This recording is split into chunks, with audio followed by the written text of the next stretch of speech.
Boa tarde, cá estamos para mais uma edição de Visão de Jogo, jornada do campeonato, um campeonato cada vez mais próximo do fim.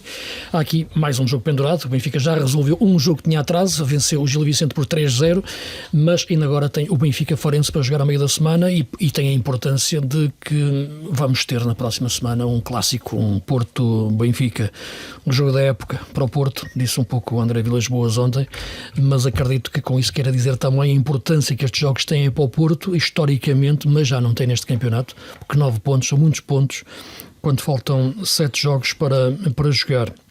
O Sporting ganhou bem ao Estrela da Amadora, claro que é um jogo que podia-nos levar por outros caminhos, mas não são os nossos, que são os caminhos insondáveis da cápsula do VAR e dos penaltis e daquilo que é os toques que hoje em dia são penalti e que antes eram normais no futebol, mas isso seria outra discussão e há muita gente a discutir isso, pelo que sugiro antes fazermos aquilo que nos apaixona, que é falar do jogo. E falando do jogo, o Sporting venceu bem, penso que é incontestável, mas, porque há sempre um mas, taticamente falando nos jogos, o Sporting continua a ter problemas dentro de muitas vezes em alguns jogos. Estava de facto um excelente meio campo na Reboleira, mas sentado na bancada, no cantinho da bancada, onde ainda está o Pote, e é um mistério de facto perceber o que é que ele tem. Só espero que não tenha nada assim tão grave que condicione não só esta época, mas eventualmente algo na sua carreira. Meio campo com De Baste e Eduardo Felicíssimo. A equipa não teve de facto uma primeira parte, diria, com a qualidade de circulação de bola que costuma ter, e permitiu que o Estrela, mesmo a jogar com 10 desde muito cedo, fosse aguentando o 0-0 até muito tarde no jogo. Sofia, queres tu pegar na bola aqui no início da nossa conversa? E até que ponto podes pegar na bola melhor do que pegou o meio campo do Sport na primeira parte? Boa deixa, Luís. Sim, estou um especialista nisto. Estás imparável. Antes de mais, olá a todos. Olha, eu acho que o Sporting na primeira parte foi de mais a menos. Acho que o Sporting acaba por entrar bem na partida, a conseguir na maior parte do tempo ter alguma harmonia na circulação de bola.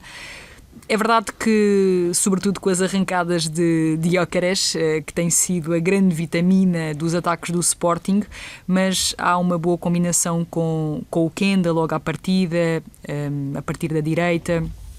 Depois também me lembro do remate à barra do Mateus, e o Sporting entrou a querer mandar, nem sempre da melhor forma, nem sempre a chegar às zonas de finalização com grande vantagem, mas a querer mandar e a conseguir mandar.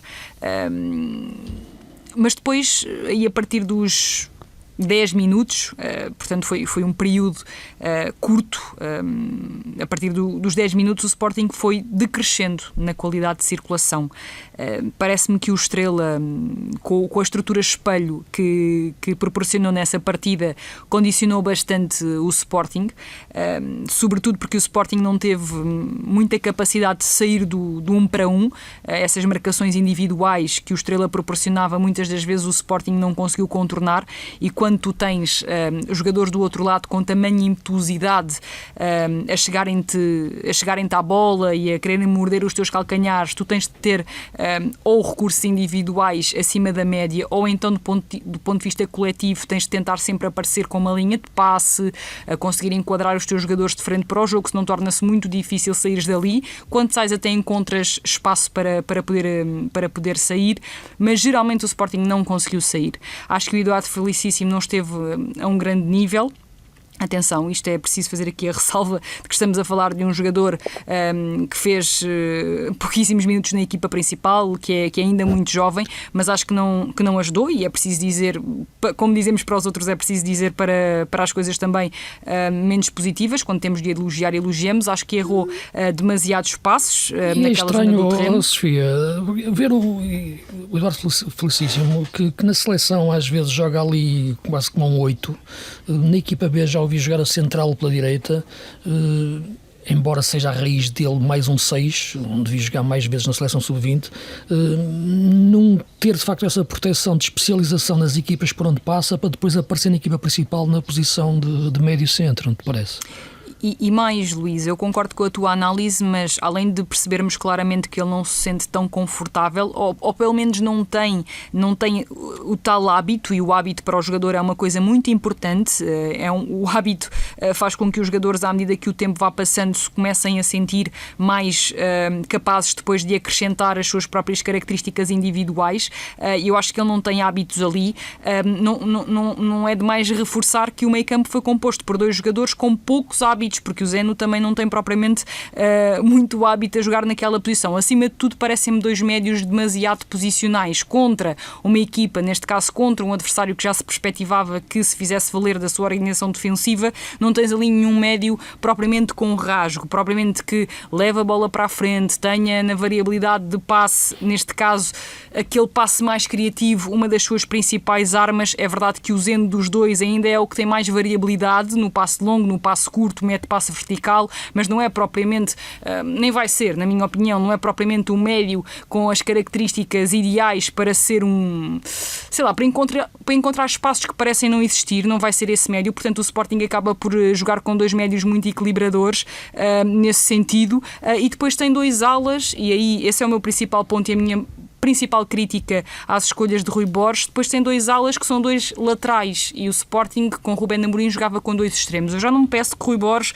jogue com 2 extremos, mas pelo menos uma assimetria acho que poderia ajudar a equipa a encontrar os caminhos para a baliza, porque ficou totalmente dependente de Gyökeres, uma vez que a bola não chegava a Kenda e a Trincão nas melhores condições, ficou totalmente dependente de Gyökeres para conseguir incomodar a organização defensiva do Estrela. Fresneda e Mateus Reis são laterais que não têm rasgo, são laterais que não têm 1 para 1, são laterais que vivem sobretudo dos cruzamentos, e portanto a equipa viveu muito disso, e a maior parte dos cruzamentos não tiveram grande critério, e nesse sentido acho que o Estrela esteve muito tempo confortável a defender-se, ou seja, foi um Estrela que se soube manter confortável a defender e que ali a partir dos 20 minutos também começou a ameaçar o Sporting do ponto de vista ofensivo, porque a verdade é que o Estrela começou a ganhar bolas em zonas cada vez mais adiantadas e a lançar os seus jogadores para ataques promissores. Relembro, por exemplo, que o Montoya, antes de ser expulso, tem algumas arrancadas bastante interessantes em direção da baliza de Rui Silva. Portanto, eu acho que foi um Sporting que necessitou da expulsão para se tornar uma equipa mais capaz, e mesmo depois dessa expulsão, sublinho, acho que mesmo depois dessa expulsão nunca sentimos aquele sufoco total, nunca foi aquele Sporting capaz de enfiar o Estrela da Amadora para o seu último terço defensivo, de criar situações constantes, de ser aquela equipa que parecia que iria dilatar facilmente a vantagem. Acho que isso não aconteceu. As circunstâncias do jogo proporcionaram um 3-0, mas sinceramente vimos pouquíssimos momentos de brilhantismo. Também quero acrescentar que o que nós estamos a perder com Kenda a extremo esquerdo não está escrito, porque bastou o Kenda passar para a ala direita para percebermos o que é que o menino a partir dali consegue proporcionar a quem está a ver e à própria equipa. Obviamente marca um golo espetacular depois de mais uma combinação com Gyökeres. Acho que é um golo de elevadíssimo nível, mas tarda Rui Borges a perceber que a equipa necessita de Kenda à direita, e hoje em dia já nem sequer tem a desculpa de não ter um jogador para meter naquela posição. É verdade que Katam naquela posição não é pote, nunca será, tem outras características, mas tirar Kenda da direita é tirar um jogador que a partir da direita é fora da curva para o campeonato português, e que a partir da esquerda consegue de vez em quando fazer algumas coisas, mas não se compara ao número de vezes que consegue ser fora da curva partindo da direita. Portanto, eu acho que Rui Borges, mais uma vez, foi demasiado conservador. Sim, eu penso que o Sporting deixou o jogo ir de facto até muito tarde, um pouco adormecido. É verdade que o Estrela, depois de ter ficado logo perto da meia hora com 10 jogadores, ficou com poucas hipóteses de criar perigo, e portanto percebia-se que queria apostar tudo na organização defensiva, mas era muito difícil travar Gyökeres, porque travar a equipa do Sporting naquele jogo estava a ser possível, porque a equipa não estava a sentir aquele estímulo competitivo deste jogo, sentiu que o golo poderia aparecer mais tarde ou mais cedo, mas o risco que acontece nestes jogos é que quanto mais tarde o adversário vai crescendo. Claro que Gyökeres é um jogador fora da caixa neste campeonato, pode decidir de facto o campeonato sozinho, por aquilo que produz, mas olhando este jogo também e partilhando a tua ideia sobre o Kenda, eu penso que a entrada do Katama ao intervalo, com a saída do Fresneda, também foi decisiva para um jogo em que, não tendo o Sporting o seu meio campo, isso reflete-se um pouco na minha leitura, não tendo bem o corredor central a funcionar como deve, tinha que ganhar o jogo por fora, ou criar o perigo por fora. Claro que há o lado individual de Gyökeres, que vai por fora e arrasta a equipa toda atrás de si, a equipa adversária, mas teria que haver de facto Katamo e Kenda para jogarem de outra forma pelos flancos, e acho que isso se notou, um Sporting com outra largura na segunda parte, para depois conseguir desbloquear o jogo e ganhá-lo. Nesta fase da época reflete-se isso, um Sporting que tem de facto um 11 que pode ganhar os jogos, mas a dimensão de plantel é difícil em face daquilo que pode ser este Benfica. E por isso, e perguntando também ao Nuno a opinião sobre este jogo, e também se quiser juntar já esta análise, porque o Benfica não jogou, mas joga com o Farense a meio da semana, o Benfica fala facilmente aqui tem a ver naturalmente também com as assimetrias que há no nosso campeonato, são diferenças enormes, de poder gerir muitos jogadores, alguns jogadores, em função do jogo no Porto no domingo, coisa que o Sporting penso que não pode fazer. Atenção que o Sporting joga quinta-feira para a taça, meia final da taça, a primeira mão, frente ao Rio Ave. É um jogo que também desgasta antes de um jogo com o Braga. Mas perspectivando também o clássico e olhando este jogo, neste momento vê-se de facto essa diferença de profundidade de plantel, não é? Sim, boa tarde. Nota-se claramente, e o Sporting sentiu algumas dificuldades na primeira parte por tudo aquilo que já foi dito por vocês, e bem dito. Acrescentaria também talvez aqui a desinspiração do lado direito, Trincão. Sim, não apareceu. Sim, e é verdade, também. É verdade, Nuno, a boa referência, porque o Trincão esteve muito longe de fazer uma boa exibição. Sim, gastou os créditos todos a jogar na seleção, pela seleção. Não, estou a brincar, o Trincão é um jogador diferenciado e apenas não lhe correu bem. Mas a verdade é que o Sporting acho até entrou bem e teve logo aquelas duas oportunidades flagrantes, do primeiro e do Gyökeres logo aos 30 e poucos segundos. E depois o remate do Mateus Reis ao poste, e acho que deu uma falsa sensação de facilidade do jogo, e a partir daí acho que a própria equipa do Sporting achou que normalmente as coisas iriam pender a seu favor, porque por cima com a expulsão do jogador do Estrela da Amadora, Montoya, bastante cedo, chegou ao intervalo, obviamente com um jogo 0-0 e com o estilo muito físico do Estrela da Amadora, complicar um bocadinho aquilo que era a estratégia do Sporting, essas estruturas em espelho, o 3-4-3 que pede muito desequilíbrio do ponto de vista individual, e o desequilíbrio lá acabou por aparecer na segunda parte, sempre com o suspeito do costume, marcar 2 golos de penalti e a combinar com Kenda para fazer também o golo que tranquilizou a equipa. E acho que o Sporting neste momento tem uma visão um bocado mais pragmática do que vistosa do futebol. Acho que o importante é ganhar e manter a equipa acesa nesta luta pelo título, que promete ser acesa e discutida nas últimas 6 jornadas, que são quantas ficam a faltar após a próxima, e que vai ser bastante quente. A questão é mais gerir estes jogadores, porque há aqui um 11 que tem que ser gerido da melhor forma. Sim, há jogadores porque neste momento o Sporting não tem a semana limpa porque tem a taça, não é? Mas já não há competições europeias, e portanto neste momento é uma gestão que pode ser feita de outra forma em relação ao que foi aquela época, o resto da época com as competições europeias. E tocaste aí no ponto dos lesionados. Acho que de facto é um enigma porque é que Pedro Gonçalves demora tanto tempo a regressar, quando já há algumas semanas se diz é agora que vai voltar, é esta semana, e depois sucessivamente tem sido adiado esse regresso. E também o Morita, esta situação também relacionada com o Morita, que julgo que mais que ninguém é Rui Borges a desesperar por ter esses dois jogadores prontos para esta fase final do campeonato, que acho que podem ser dois jogadores muito importantes, embora deva salientar que estando parado tanto tempo, o rendimento de Pedro Gonçalves não vai ser imediato. Uma coisa é a condição física, outra coisa é a condição de rendimento desportivo. Luís, eu queria acrescentar duas coisas muito rapidamente. Primeiro, queria elogiar a exibição do Rodrigo Pinho, porque acho que se deu muito ao jogo. Acho que foi um jogador que tentou ao máximo, tanto nas disputas aéreas, e aí tinha obviamente mais dificuldades perante os centrais do Sporting, mas sobretudo com bola no pé, a cair sempre do lado da bola, a tentar que a equipa criasse combinações no momento em que conseguiu ter mais bola, que foi sobretudo a partir dos 10 minutos e até à expulsão do Montoya, mas sempre muito dado ao jogo, sempre a mostrar-se ao portador, sempre a tentar ganhar faltas. Acho que foi o jogador do Estrela que esteve em maior evidência. Acho sinceramente que fez uma bela partida e saiu completamente esgotado. Quero dar essa nota ao Rodrigo Pinho, porque creio que merece.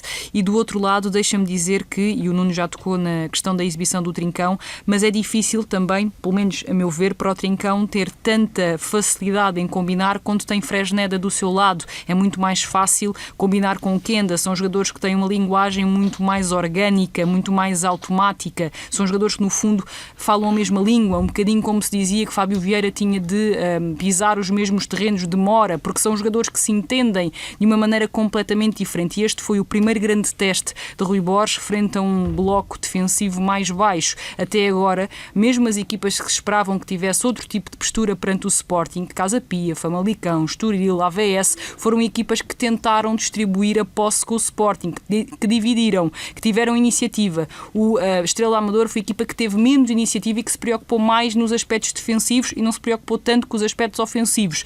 E eu acho que o teste, apesar do 3-0 e vale o que vale, mas acho que o teste não foi bem superado por parte do técnico do Sporting. É verdade a questão do meio-campo, mas também é verdade que na meia esquerda, além de ser possível colocar lá Katami, já falámos sobre isso, poderia tentar uma dupla com Arder, poderia contar com Biel, porque se não conta com um jogador que chegou em janeiro, que custou algum preço ao Sporting, então algo está mal para o lado do Leão, porque é um jogador que supostamente veio para acrescentar no mercado de janeiro e que não tem qualquer tipo de utilização por parte do técnico do Sporting. Portanto, tudo isto são questões que fazem sentido discutir e não podemos reduzir, pelo menos a meu ver, acho que não podemos reduzir a incapacidade do Sporting à falta de um meio-campo com outra competência, porque se este plantel do Sporting não chega para vencer de forma mais competente o Estrela Amadora, então não chegará para muita coisa.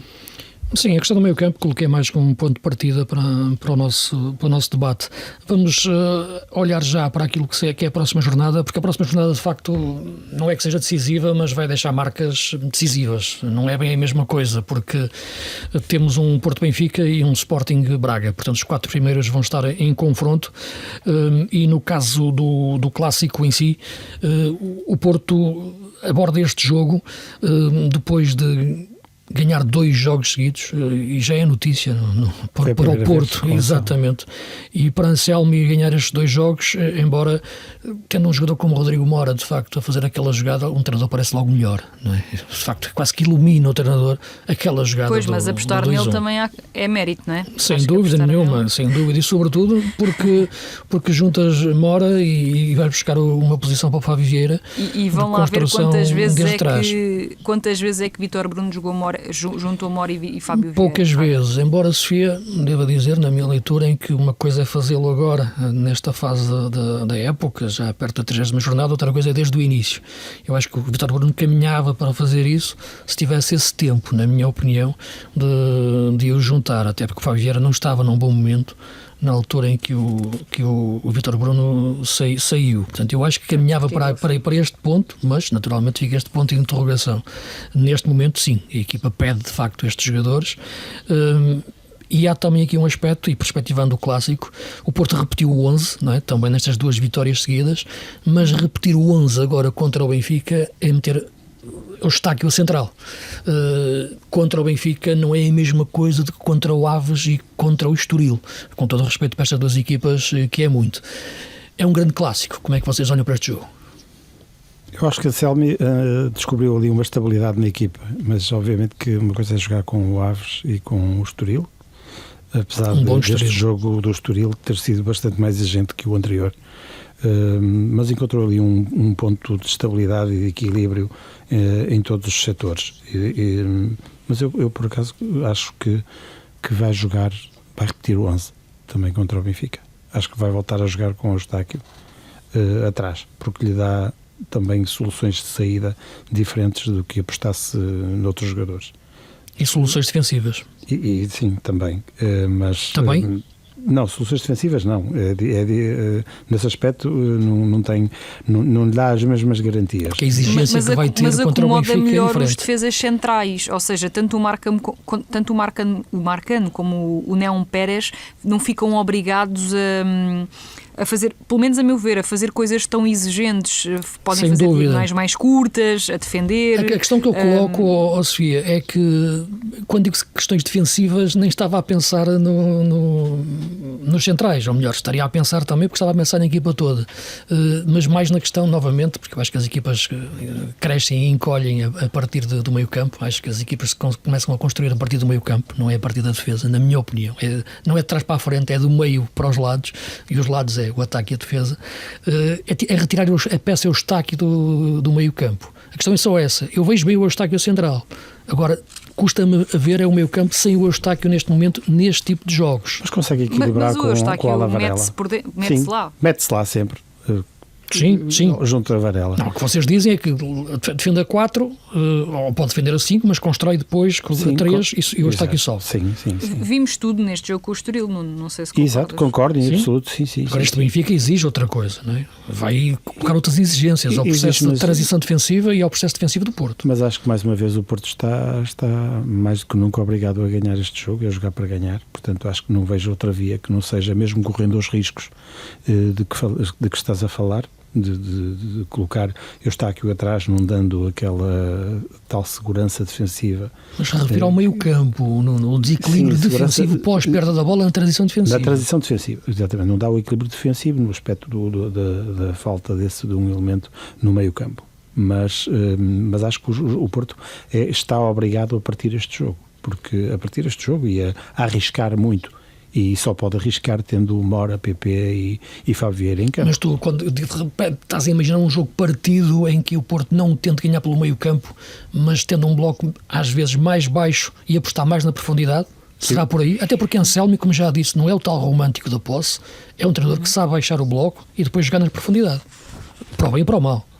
Certo, e conta com Fábio Vieira em grande forma, que está no momento mais inspirado da época. O Alan Varela também já não fazia uma exibição desta categoria há alguns meses. Está a crescer e permite esse equilíbrio de que referi, de que falei há pouco com Eustáquio.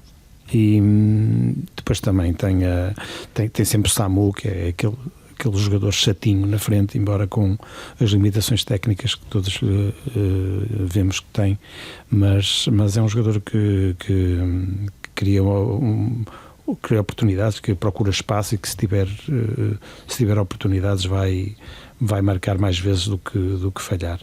E com o PP lá bem envolvido em matéria ofensiva e com a inspiração deste menino de 17 anos que Vilas Boas diz que não tem nenhuma proposta por ele, mas tem algumas dúvidas que já não esteja no radar dos grandes clubes. Sim, olhamos para este Benfica neste momento e, como já referi, neste momento é o plantel com mais profundidade de opções. A entrada de Belotti neste último jogo frente ao Gil não muda a forma de jogar, mas muda a dinâmica daquela posição, é diferente de Pavlidis. Há a questão, claro, já sabemos, do dano colateral de colocar Tomás Araújo como lateral direito, perde o seu melhor central, e a questão que coloca-se é saber se, frente ao Porto, qual é a vossa opinião? Eu parece-me que Florentino é indispensável neste jogo, no equilíbrio do meio campo do Benfica, para depois ter hipótese de ter jogadores para desequilibrar mais à sua frente, mas é um jogo em que há pouco falávamos naquilo que foi o Estoril-Porto, não é? Também recordar a questão que o Estoril partiu o espelho tático a meio do jogo, não é? Portanto, porque houve a questão de que de início começou com o jogo de espelhos táticos com 3 centrais, mas partiu ao intervalo, saindo o Bomá para entrar num ponta de lança o Marquês. A equipa passou a controlar melhor a profundidade, mas nem por isso passou, na minha leitura, a ter mais hipóteses de controlar o jogo. Neste jogo contra o Benfica-Porto, há um partido de espelhos desde o início. Os sistemas não têm relação entre um e outro. Mesmo quando o Benfica joga com aquela falsa defesa a 3 do Carreras e do Dal. Será uma hipótese para o jogo do Dragão? Sofia? O Benfica já apresentou várias variantes, tal como Martin Anselmi. Creio que são duas equipas com nuances interessantes, sobretudo quando têm pela frente, lá está, acho que são dois treinadores que olham muito para o adversário para preparar a estratégia do jogo. Bruno Lage subiu alguns pontos, pelo menos a meu ver, neste seu regresso ao Benfica nesse sentido. Acho que nos jogos de maior cartaz, sobretudo Liga dos Campeões e também outros jogos de campeonato, Sporting e Porto, acho que Bruno Lage conseguiu em muitos momentos utilizar essa parte para deixar a sua equipa por cima, noutros nem tanto, mas a verdade é que num cômputo geral parece-me que Bruno Lage olha muito para esse lado para preparar o jogo, e Martin Anselmi também já o disse publicamente que é um treinador que olha muito para o adversário para preparar a sua equipa. Portanto, estou à espera de algumas leituras nesse sentido para condicionar ao máximo. Já vimos o Benfica a defender a 5, já vimos o Benfica a construir a 3, ainda agora contra o Gil Vicente o Benfica construiu várias vezes a 3 e construiu com Otamendi, António e Tomás Araújo, mas também construiu com Carreras, Otamendi e António Silva. Às vezes também o próprio Coxo baixava para junto dos defesas centrais. Portanto, há várias variantes nessa construção do Benfica, e há várias vezes que o Benfica começa com 3 jogadores naquela zona a defender. Já vimos Aktürkoğlu a fechar linha de 5, já vimos Dal a fechar linha de 5. Portanto, também mais uma vez já demonstrou que pode adaptar-se consoante o adversário, e o Futebol Clube do Porto igual. A questão Eustáquio é uma questão muito pertinente. Geralmente os centrais exteriores fazem menos têm de percorrer mais metros do que quando jogam pelo meio. Os centrais exteriores são os que têm maior exigência nesse aspecto, e Neon Pérez e Marcano, como centrais exteriores, podem ficar algo vulneráveis nesse sentido com jogadores como Di Maria ou como Bruma, porque são realmente dois jogadores com uma verticalidade e com uma qualidade acima da média, mas o Eustáquio tem um papel muito importante na transição ofensiva, porque o Eustáquio nem sempre está metido entre os centrais a defender. É um jogador muito disponível do ponto de vista defensivo, muito abnegado na transição, tem a ajuda, ou parece agora contar com o Alan Varela de outra craveira. Acho que a exibição que deixa no Estoril é a melhor desta temporada e pode dar bons indícios para o clássico. Agora, também é verdade que nem Bruno Lage nem Martin Anselmi esta época mostraram pudor em entregar a iniciativa ao adversário em determinados jogos. Eu até me arrisco a dizer mais vezes Bruno Lage do que propriamente Martin Anselmi. Vimos Martin Anselmi a fazê-lo se calhar num ou noutro jogo, mas Bruno Lage já o fez variedíssimas vezes. Eu recordo, por exemplo, o jogo em casa frente ao Nacional. Em casa frente ao Nacional, o Bruno Lage fez isso sem qualquer tipo de problema, de preconceito. Entregou muitas vezes a bola ao Nacional para depois matar, permita uma expressão, o Nacional em transição ofensiva. Portanto, eu não parto do princípio de que será o Benfica a conceder a bola aliás, que será o Porto a conceder a bola ao Benfica. Acho perfeitamente possível o contrário. Sim. Exato. Portanto, vamos ver como é que isso ocorre. Em termos de profundidade de plantel, não há nenhuma dúvida. O Benfica tem um plantel para dar e para vender. Não é qualquer equipa que se dá ao luxo de deixar Sheldrop fora da lista de convocados. Esse jogador, fosse no Sporting, fosse no Porto, seria de primeira ou segunda linha, sem sombra para dúvidas. No Benfica, fica fora da lista de convocados também, mas não só, mas também por culpa das opções que o Bruno Lage tem para aquelas posições. Acho que, acima de tudo, é um jogo que o Porto também encara para dar um bom cartão de visita da próxima época, porque acho que nesta altura Martin Anselmi já está a preparar a imagem que vai deixar para o arranque da próxima época, porque o Porto já não pode lutar pelo título, sejamos sinceros, mesmo que ganhe ao Benfica, tem 6 pontos de diferença, é muita coisa, não me parece que seja possível muita coisa para poucos jogos, não é? Para poucos jogos e para 2 adversários diretos. Se fosse só um, eu ainda dava de barato, mas é Porto e, aliás, Sporting e Benfica. Também portanto, é um Sporting Braga para jogar, também veremos o que é que sai desse jogo, não é? Verdade, portanto acho que o Porto estará realmente comprometido com o 3º lugar, mas acho sobretudo que o Porto tem aqui, digamos, é a honra, não é? É a honra do Porto, é a competência que Martin Anselmi quer deixar, é o Estádio do Dragão, é a própria dificuldade mas nunca foram, o Porto nunca jogou para esse tipo de títulos, não é? Em geral essas vitórias ao Benfica significavam títulos, não é? Portanto, neste momento, sim, é verdade, olhar para este jogo desta forma... Já a época passada, se nos recordarmos, o Benfica cai com um estrondo no Dragão, com Sim, o Porto verdade. muito longe da luta pelo Sem título. dúvida. E com, neste caso, a 5-0. equipa de Sérgio Conceição a passar por cima de Roger Schmidt na altura. Portanto, acho que, acima de tudo, será um jogo... Eu até me arrisco a dizer que acho que pode ser um jogo partido. Acho que pode ser um jogo partido em muitos momentos. Porque acho que tanto de um se lado... calhar, é o que eu dizia ao Nuno, eu concordo um pouco com ele, promovido para ser partido pelo Porto. Sim, acho que o Porto tem que correr esse risco. Agora, há aqui uma questão que quando partes um jogo, permite sempre que a outra equipa o possa colar com a sua qualidade. Porque a outra equipa, se tiver essa qualidade, cola o jogo. E quando vi a exibição do Austin agora em Barcelos, quando vejo Coxo a trocar a bola, quando vejo Florentino no melhor expressão da sua forma, se dá-lhe poder jogar. Com compromisso defensivo, o Cox. Sem dúvida nenhuma. Sim, mais compromisso defensivo, mas é um jogador que sabe ocupar o espaço, mesmo que não seja um jogador muito agressivo, é um jogador que sabe estar nos sítios certos e encaminhar o adversário para o lado menos perigoso. Mesmo que não lhe tire a bola, sabe mandá-lo para um sítio em que ele chateia menos. Acredito que possa sacrificar um dos extremos para jogar com mais um falso ala, como o Dal, e ter o Pavlidis e Bruma.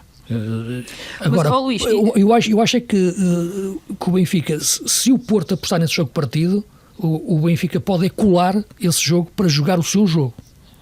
Eu só queria acrescentar uma coisa. A questão do jogo partido, para mim, deve-se sobretudo ao perfil dos jogadores, porque acho que são jogadores que partem o jogo com facilidade. Se olharmos para os jogadores do Benfica e se olharmos para os jogadores do Porto, acho que, tanto de um lado como do outro, há muitos jogadores de risco, há muitos jogadores de passe de risco, há muitos jogadores que jogam o jogo mesmo propositadamente para tentarem verticalizar, e portanto acho que por isso... Mas aqui eu acho que, enfim, eu não explico melhor também a visão dele, eu acho que ele pensa mais, e eu também, que é um jogo partido promovido não pelos jogadores, mas pelo treinador. Isto é, porque baixando mais o bloco, não apostando um Porto em pressão alta, mas um Porto mais em organização, mesmo que fique no bloco mais médio e baixo, e depois explorando os momentos de recuperação da bola para apanhar o Benfica subido e desequilibrado para atacar a profundidade. Eu acho que é um jogo partido nesse sentido, isto é, não ser um meio-campo a controlar o jogo, mas um bloco mais baixo a controlar, ou melhor, as poucas hipóteses do Porto poder controlar o meio-campo pela forma como joga e pela forma como está o modelo e pela forma como estão os jogadores, e nesse sentido abdicar da luta do meio-campo para ultrapassar esse setor mais com um bloco médio-baixo e depois a profundidade, e impedir que o Benfica o possa dominar pelo meio-campo. Agora, o que eu referia é o tal risco de que o Benfica tem melhores médios neste momento para ocupar esse meio-campo. Era por aí que estavas aí, não é? É por aí, mas o Porto acho que tem que equilibrar defensivamente, no seu meio-campo defensivo e na sua estrutura mais recuada, e depois fazer chegar a bola redonda, como se costuma dizer. Mas é redonda a correr, em velocidade. Em velocidade. Para a exploração do espaço entre linhas do Favieira e do Rodrigo Mora, mais PP que está a voltar. Com a finalidade de haver essas combinações com o PP, de haver essa busca da profundidade com o Samu também. Eu vejo talvez mais, e a Sofia estava a tocar no ponto da individualidade, embora acho que o Porto queira tirar o jogo do meio-campo, na frente pode ser mais coletivo. Eu acho que o Benfica pode querer pôr o jogo no meio-campo, mas no ataque pode ser mais individual para resolver. Não achas, Sofia? Com Bruma? Ou o Pavlidis, ou por aí fora. Eu confesso que tenho dificuldade em tentar perceber, ou neste caso tenho dificuldade em projetar qual das equipas tentará ser mais mandona. Se eu tivesse de fazer um palpite agora, neste momento, eu diria que era o Futebol Clube do Porto, por uma questão de sinais que a equipa de Martin Anselmi tem dado. Mas mandona é ter iniciativa ofensiva, sim, ou mandar taticamente? Sim. Não, mandona no sentido de tentar ter a bola e no sentido de tentar ligar a jogada desde trás e tentar pressionar. Mas nem sempre quem tem a bola manda no jogo, não é? Não, mas pronto, então esqueçam o mandona. Vamos dizer, okay. eu acho que se tivesse ao dia de hoje apostar naquela equipa que irá tentar mais vezes ter a bola e ir para cima, eu diria ao Futebol Clube do Porto. Diria ao Futebol Clube do Porto por uma questão de sinais que Martin Anselmi tem dado. Acho que o Martin Anselmi, mesmo contra o Sporting, e ele não disputou muitos jogos de craveira superior, mas mesmo contra o Sporting, o Porto tentou fazer isso. Nem sempre conseguiu, mas o Porto tentou fazer isso na segunda parte, sim. E na primeira dividiu, portanto tentou. Não foi amplamente defensivo, dividiu o jogo, ou tentou dividi-lo por aí, nem sempre conseguiu, mas tentou. Na segunda parte foi claramente um Porto a mandar, a querer ir para cima do Sporting, a sufocar. E o Sporting a encolher-se. E no caso de Bruno Lage, eu já vi mais vezes esta época, também já o vejo há mais tempo do que a Martin Anselmi, a conceder iniciativa. E sinceramente, acho que há muitos jogadores do Benfica que não estão propriamente mal assim. Aliás, acho que há menos jogadores de gestão do que propriamente... ou seja, não há um médio de gestão de jogo, não há um extremo que não tenha necessariamente a tendência de ir para cima. São todos eles muito verticais na forma como olham o jogo. Os próprios médios, Florentino, Cox, o Auschwitz é sobretudo um médio de pressão, um médio de ir para a frente, não é um médio de guardar a bola. Auschwitz não é esse tipo de jogador. Portanto, por tudo isto, eu não sei até que ponto é que não será mesmo o Porto. É um palpite que eu tenho agora, sim, mas é uma hipótese, vim com a minha ideia. É isso mesmo. Não, vim com a ideia de achar que é difícil projetar, porque já vimos dois treinadores a fazerem isso esta temporada. Pode acontecer as duas coisas, é verdade. São dois treinadores que podem adquirir perfeitamente esse lado estratégico diferente do jogo, daquilo que podemos perspectivar mais, ou esperar mais. Esse Sporting Braga que se vai jogar na segunda-feira, o Sporting tem um jogo, atenção, de exigência com o Rio Ave na quinta-feira, primeira mão da taça, e é um Rio Ave que... não é que tenha poupado, não puderam mesmo jogar frente ao Casa Pia ou Clayton, por exemplo. Acho que é um jogo que apetece ver, até pela segunda mão que será em Vila do Conde. Veremos o que é que o Rio Ave do Petit, que não é uma equipa ainda bem definida, porque de facto tem jogadores de todas as origens. Não é? Está a desiludir-me, devo confessar. Mas é complicado, aquilo tem, não sei, 15 nacionalidades metidas lá dentro. São 16. 16, ok, então, acrescenta mais uma, para haver mais um jogador. É portuguesa, falta. É isso, faltava um português. E a verdade é que eu acho que este Sporting Braga, olhando também o Braga, a verdade é que o Braga está com os mesmos pontos do Porto, luta pelo terceiro lugar. O Carvalhal faz-se um pouco de morto a dizer que, não tem, que tem um plantel que não tem grandes soluções. A verdade é que não tem as soluções que têm os clássicos grandes. Atenção ao Afonso Patrão, esse miúdo que jogou a ponta-lança durante alguns minutos já contra o Aroca, já tinha entrado a acabar contra o Porto. Esse miúdo tem muita qualidade, e o Ruben também, o Furtado. Mas sobretudo, eu acho que este Braga pode chegar a Alvalade e, não sendo o Braga que deslumbra das outras épocas, ser uma equipa de saber esperar os seus momentos no jogo. E é de facto um grande teste também para este Sporting neste momento. Que teste no sentido de, olhando os jogos que faltam disputar, eu arrisco dizer que este é o jogo, talvez, tirando naturalmente o clássico, que será na penúltima jornada, o grande jogo para o Sporting, até ao clássico. Acho que, ao contrário do Porto Benfica, que nós estamos aqui a projetar um jogo-partida, até pode não ser nada disto que estamos aqui a falar, mas a partida vai ser o que eu penso que tudo indica, que o Porto tem todo o interesse em partir o jogo. Mas o Sporting Braga vai ser um jogo encaixado, na minha opinião. Aliás, tem-se visto, os jogos do Braga são sempre todos muito equilibrados. Achas que o Braga vai tentar fazer um jogo de espelhos também? O Carvalhal já deixou a defesa A3 há muito, mas pode fazer ali uma zona híbrida de defesa A3 com o João Ferreira. Carvalhal também é um treinador que prepara muito bem os jogos e em função do adversário, tal como estamos aqui há pouco a elogiar Bruno Lage e Martin Anselmi nesse capítulo muito específico de preparação das suas equipas. Acho que ele também tem muita atenção àquilo que o adversário pode fazer.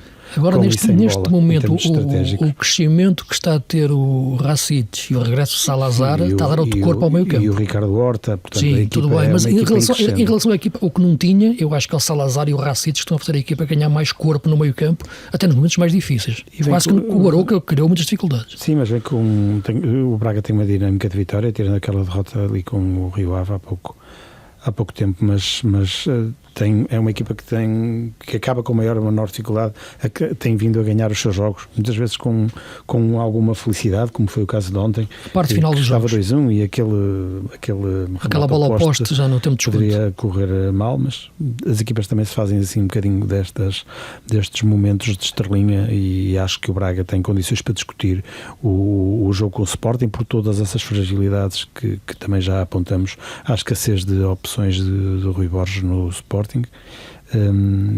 Embora com o fator Gyökeres, que é sempre um fator com muito peso, mas o Braga diria que tem condições para equilibrar o jogo, e eu espero um jogo muito mais encaixado do que o clássico do Dragão. Temos aqui 1 minuto e meio, Sofia, queres pegar aqui na bola? Vês um jogo, como o Nuno diz, eu tenho dificuldade em ver este Braga a assumir o jogo nesse sentido. Sim, eu também. Em Alvalade com bola, mas pode assumir o jogo, lá está, se defender bem sem bola. Agora contra este Sporting é muito difícil.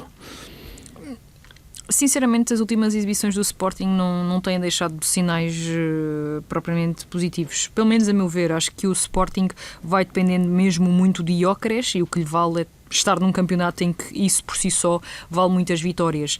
Com Kenda e com Max Araújo bem colocados, são mais coisas. Vamos ver, essa é uma das minhas principais dúvidas. Se, tendo em conta o que aconteceu contra o Estrela da Amadora, iremos voltar a ter Kenda à esquerda ou finalmente poderemos contar com ele na direita. Acho que isso proporciona por si só, e do ponto de vista individual, outra criatividade à equipa do Sporting e variabilidade a atacar. Parece-me que este Braga muitas das vezes venceu sem especial competência. Já falámos disso aqui várias vezes, mesmo a última jornada, não referindo-me ao Aroca, mas referindo-me, por exemplo, ao jogo contra o Farense. Foi um jogo muito cinzento da equipa de Carlos Carvalhal, e contra o Aroca não foi diferente, na medida em que o resultado poderia perfeitamente ter sido outro. Portanto, acho que são duas equipas que se encontram em momentos que não são propriamente positivos em termos exibicionais, mas volto a dizer, acho que quem tem Gyökeres está sempre alguns metros à frente na corrida, na partida da corrida.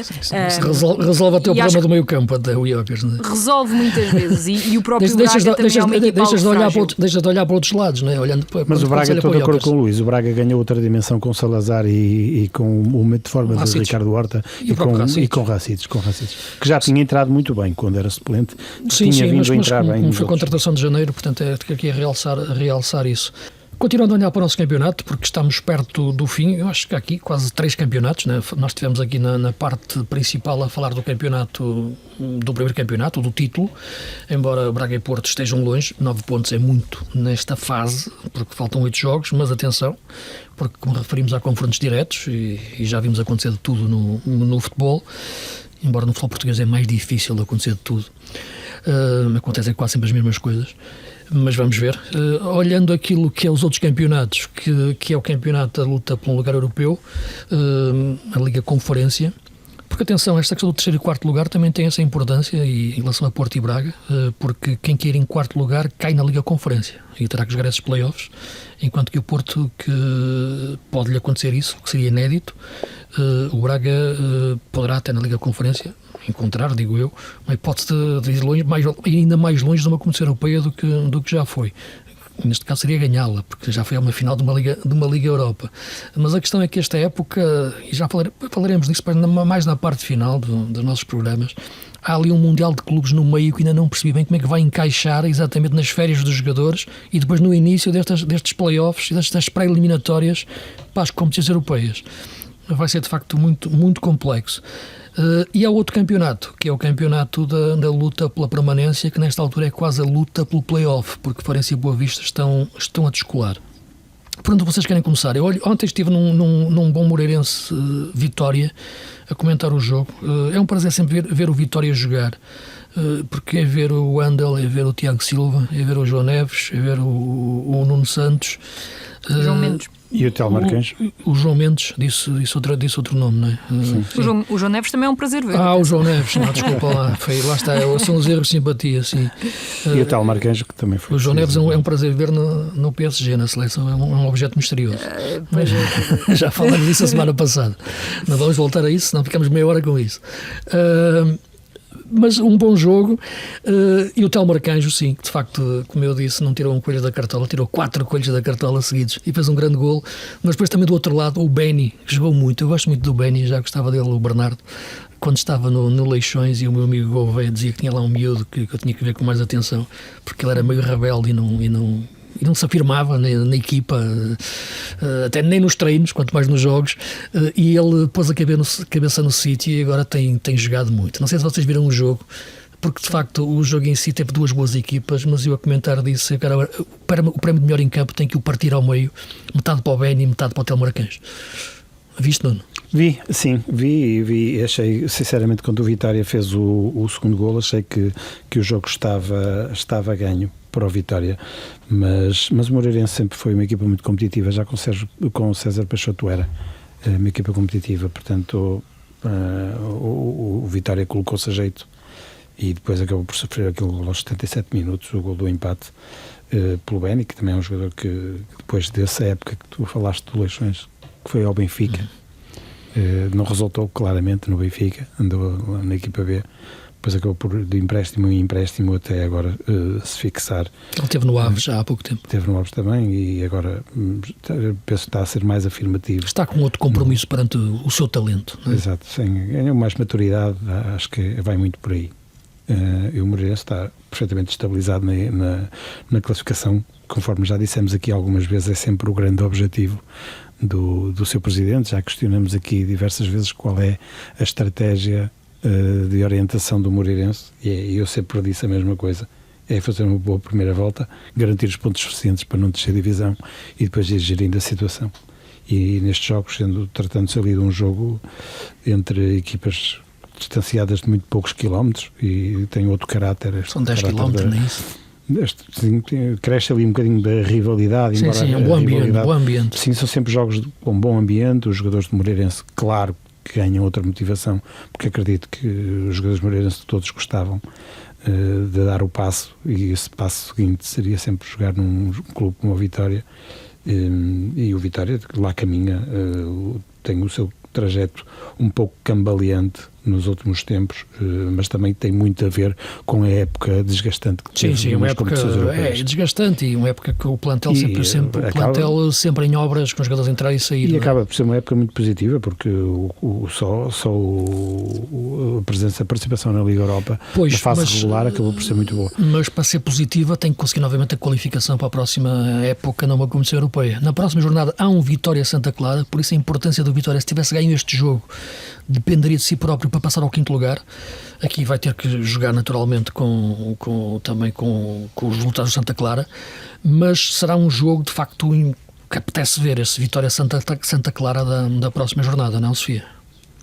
Sim, eu acho que fazendo aqui uma análise não só focando no Moreirense Vitória, que foi um jogo que também tive a oportunidade de ver, mas focando aqui numa análise mais global ao Vitória, a equipa nunca me pareceu ter na baliza e nas laterais a qualidade suficiente para aguentar momentos em que estava por cima do jogo. E isto até pode parecer...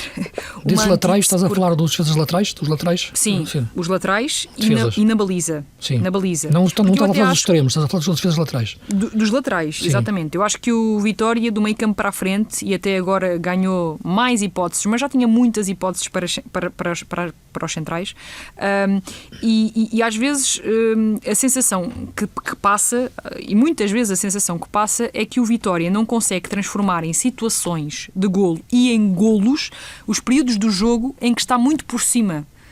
Ou seja, o Vitória domina o jogo, o Vitória tem mais posse de bola, o Vitória é uma equipa que se tenta sempre impor perante o adversário, mas não conseguindo transformar em golos ou em situações de golo esses períodos, muitas das vezes sofre logo a seguir ou até durante esses períodos, num ou noutro lance em que eu acho que fica a faltar qualidade ou na baliza ou nas laterais, sobretudo. Não estou a dizer que é tudo culpa do guarda-redes, do Bruno Varela e dos laterais, não é isso.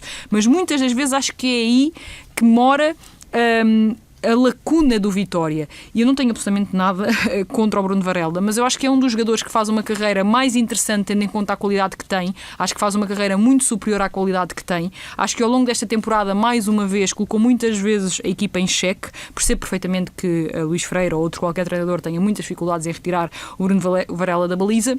É um líder mas balneário. Exatamente, e é uma figura, não é? É um jogador que está ali há imenso tempo, mas acho que não acompanha, por exemplo, a qualidade do Vitória no meio campo inclusive e do meio campo para a frente. Uma equipa de médios, não é? Sim, é uma equipa de médios e que, mesmo para a frente, tem um João Mendes, tem um Telmar Canjo, tem um Nuno Santos, tinha um Caio César, e sinceramente o Caio César era um jogador que, enfim, marcava diferenças na Liga Portuguesa. Portanto, acho que apostou bem aqui, também foi muito... apostou bem aqui no ir buscar o Vando Félix ao Torriense. Também o Vitória embora seja... Diz-se. Não, eu acho que é um jogador que precisa ainda ali de limar muitas arestas, claro, no que mas concerne à definição. É que o Vitória não tem dinheiro para fazer grandes contratações e, portanto, tem que ir buscar jogadores para fazer crescer. O Telmar Canjo também foi uma leitura quando foi buscar o Tondela. Infelizmente teve uma lesão grave. Teve um ano parado, mas voltou bem, porque estamos a ver. Mas teve um ano parado. O Vando é um projeto, é de crescimento. Sim, e depois comparativamente aqui com o Santa Clara, e para fazer essa transição, porque falavas desse Santa Clara Vitória, é Santa Clara Vitória, certo? Ou é Vitória É Vitória Santa Clara.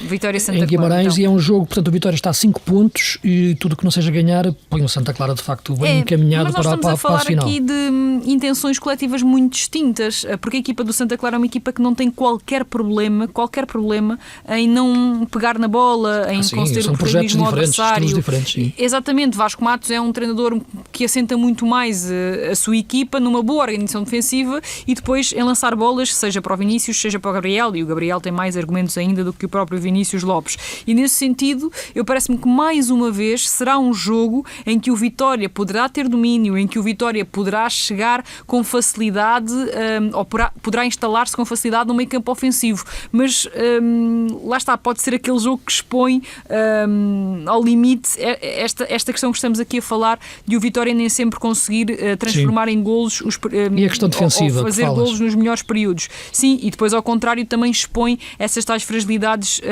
defensivas. E em relação ao Santa Clara, sem querer retirar mérito nenhum ao que Vasco Matos está a fazer, até porque eu não tinha a certeza absoluta de que o Santa Clara conseguisse fazer uma segunda volta tão ao nível da primeira, não sabia se não iria flutuar ali um bocadinho e não flutuou. Estamos a falar de um campeonato que está praticamente no fim e o Santa Clara continua ali bem no topo da classificação. Há que dar todo o mérito a isso, mas também há que dizer, e não podemos ser hipócritas, não é? Há que dizer que aquilo a que a equipa do Santa Clara se predispõe a fazer é completamente diferente do que o Vitória fazia, fosse com Rui Borges, seja agora com Luís Freire, e na minha opinião é muito mais difícil fazer o que fazem, ou o que tenta fazer a equipa do Vitória. Portanto, nesse sentido, acho que, acima de tudo, será um jogo em que o Vitória irá ter que testar ao máximo a sua variabilidade no ataque posicional e irá ter que testar ao máximo a sua capacidade na transição defensiva. Uma equipa que está a atingir agora um nível de jogo já mais interessante é o Famalicão. De facto, não foi fácil o Hugo Oliveira pegar na equipa. A equipa reforçou-se no mercado de janeiro com pontas de lança. Não é que os pontas de lança sejam grande coisa, mas eu acho que era importante ter lá alguém, de facto, para ser uma referência para os outros que estão atrás jogarem melhor. E até para libertar a Aranda para uma ala. Por exemplo, e também dar outro tipo de movimentos ao Sorriso e ao próprio Gustavo.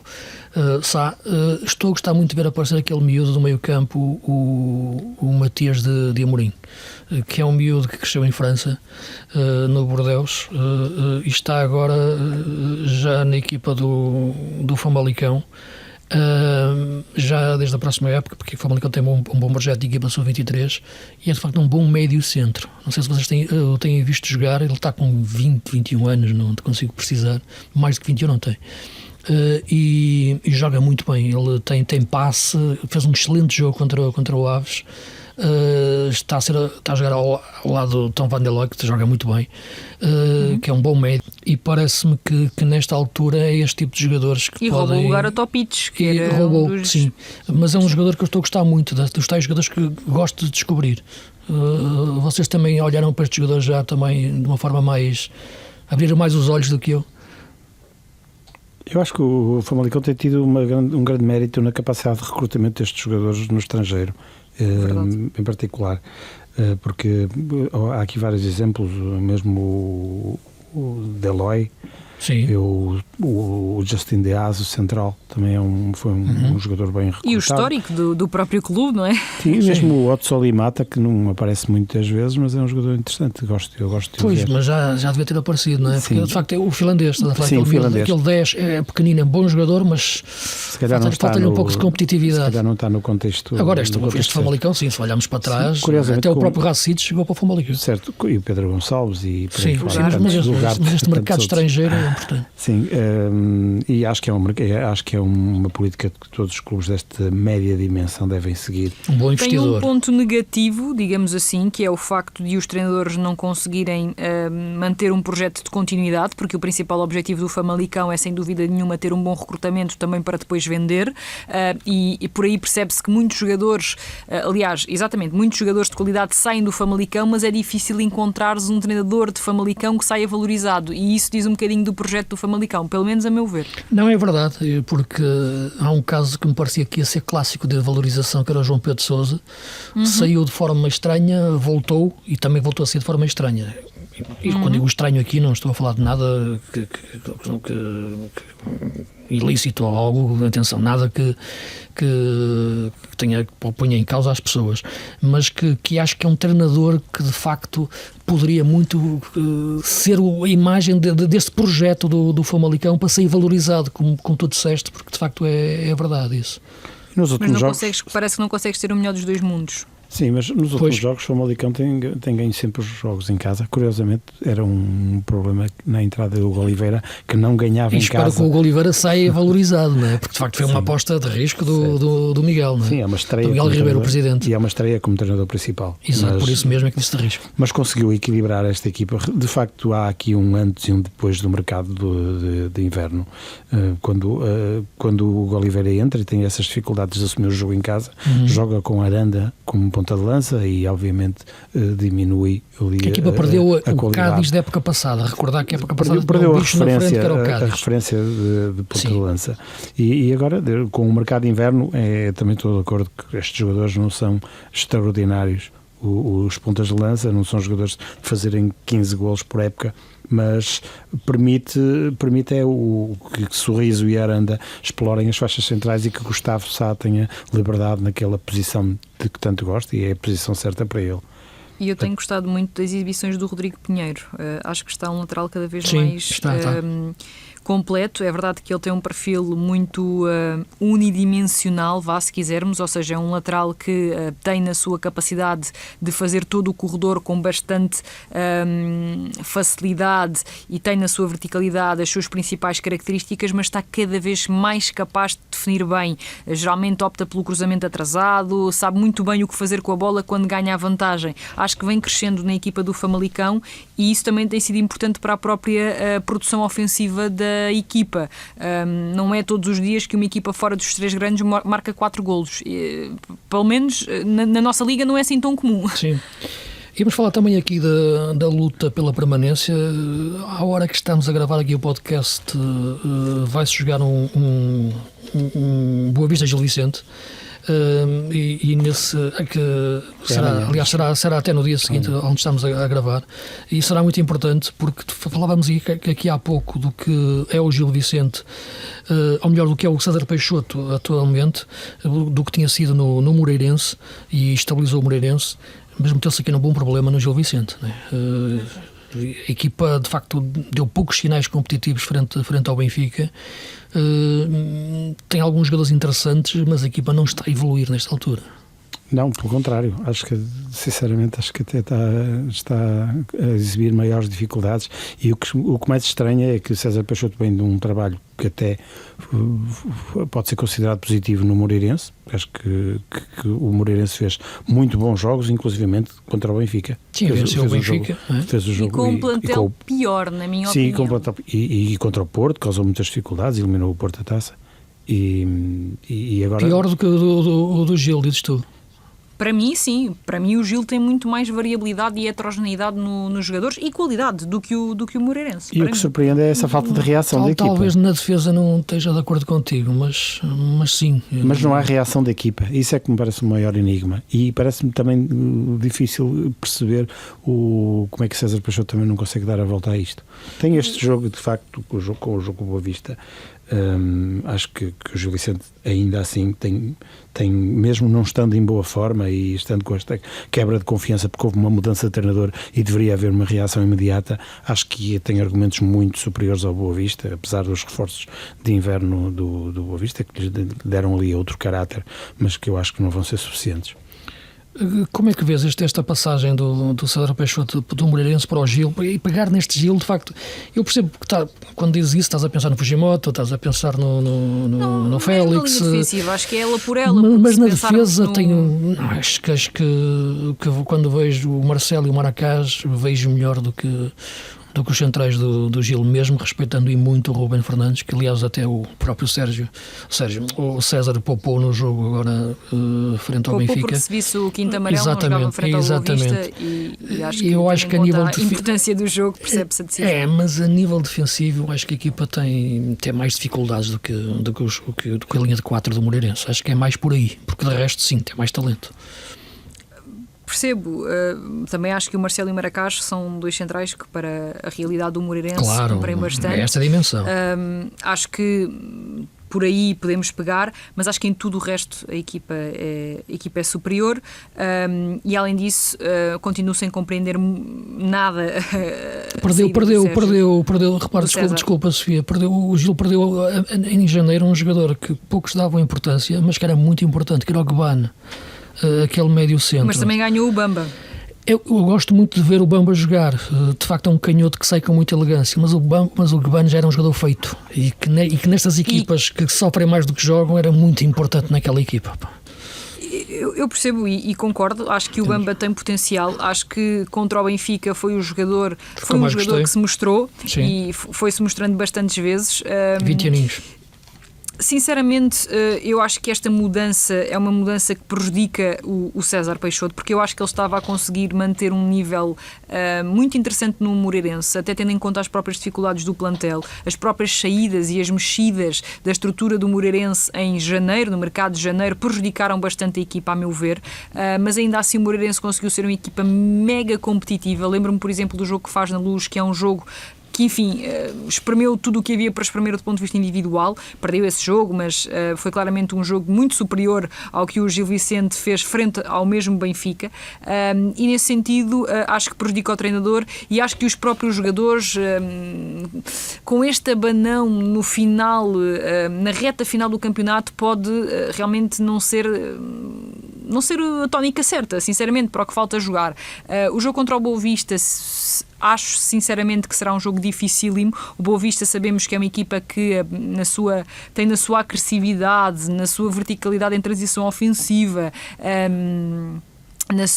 no fundo, aquele espírito que Lídio Vidigal leva para as equipas as grandes mais-valias, e o Gil Vicente não me parece, ao dia de hoje, não me parece uma equipa preparada para não permitir que o jogo parta e para não permitir essas cavalgadas dos jogadores do Boa Vista em direção à baliza do Andrio. Já agora, o Gil Vicente tem um ótimo guarda-redes também. E, portanto... Sim. Este encaixe de jogo acho que pode ser um encaixe dificílimo na teoria e na prática para a equipa de César Peixoto. Aquilo que demonstraram contra o Benfica foi muito curto, a meu ver. Aliás, César Peixoto admitiu, tanto na conferência como na flash interview, que a equipa tinha estado muito curta dentro de campo. Foram raras as vezes em que conseguiu construir jogadas com princípio, meio e fim, e isto não retira mérito ao Benfica, mas claro que podemos falar sempre do mérito do próprio Gil Vicente.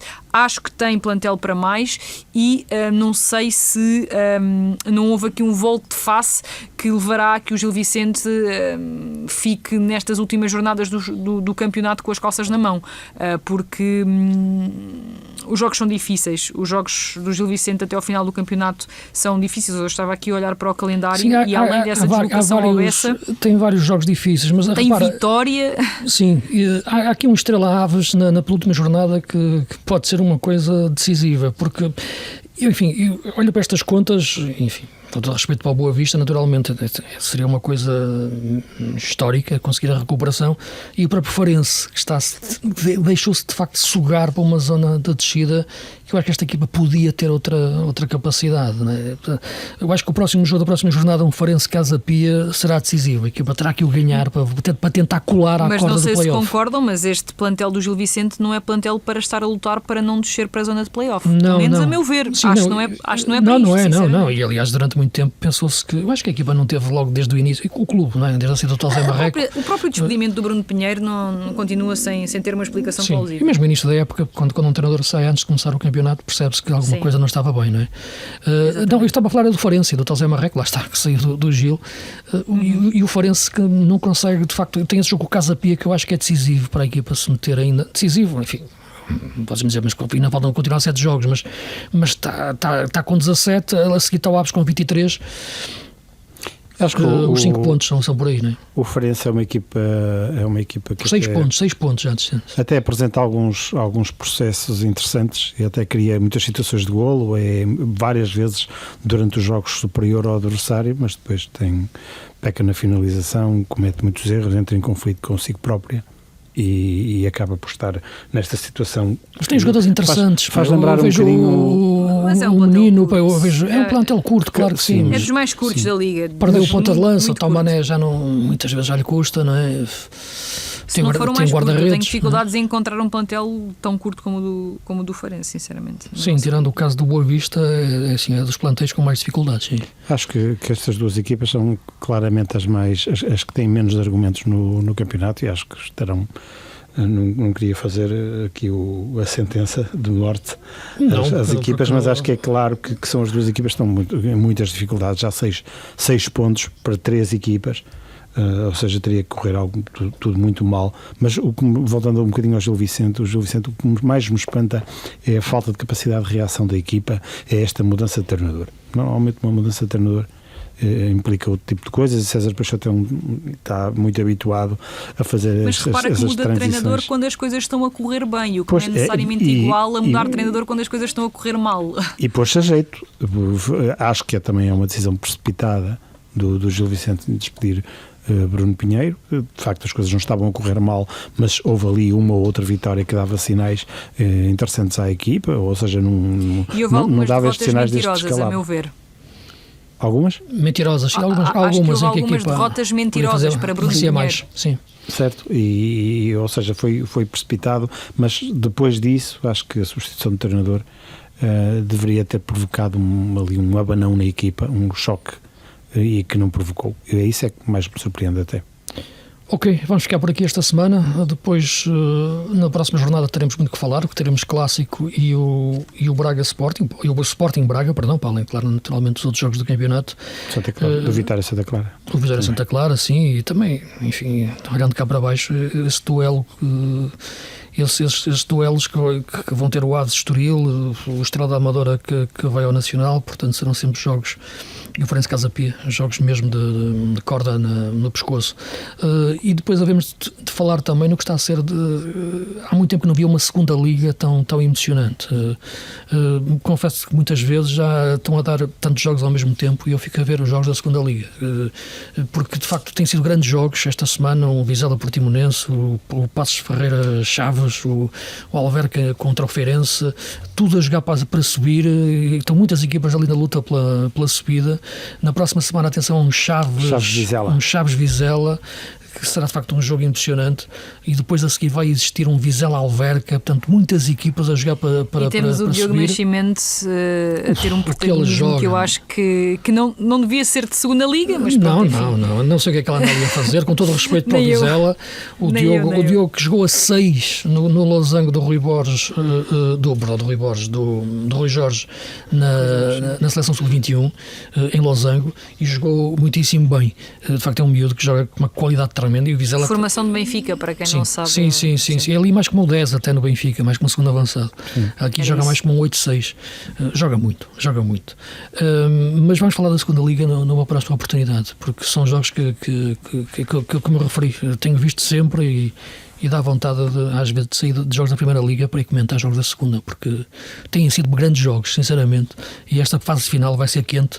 O Tondela está a destacar-se, mas não há muito para jogar. E atenção à Leiria, não é? que está a aparecer, que meteu-se outra vez na luta pela subida, com a vitória no Leixões, e é o filho do Van der Gaag, que joga como ala direito. É um craque o miúdo, Mitchell. Que jogador, pá. Não sei se vocês já viram, pá, porque eu acho que só o conheço da altura do Sub-23. Já na altura mostrava alguns predicados, digamos assim. Joga muito. E aquela equipa de Leiria é muito engraçada. Enfim, às vezes um bocadinho romântica com o Silas, mas joga muito bem. Estamos em cima da hora, temos que terminar, já nos estão aqui, o quarto árbitro já está aqui a chatear, e portanto voltamos para a semana. E venha ao Clássico. Siga-nos na vossa plataforma preferida e no site do jogo da TSF, e também na página YouTube da TSF e do jogo. Vão lá, façam-nos uma visita, porque vale a pena, porque também é uma equipa em crescimento. E sigam o Luís Freitas Lobo para dicas sobre o campeonato do México, do Brasil. Sim. Isso aí. Eu falarei na próxima semana com mais atenção, até porque começou o Campeonato Brasileiro e já foi despedido um treinador. Certo. Exatamente, do Fluminense. Mano Menezes foi fulminado no fim de um empate em casa. E ainda vamos buscar o Fernandinho outra vez, tu vais ver. Ok, um abraço, até para a semana.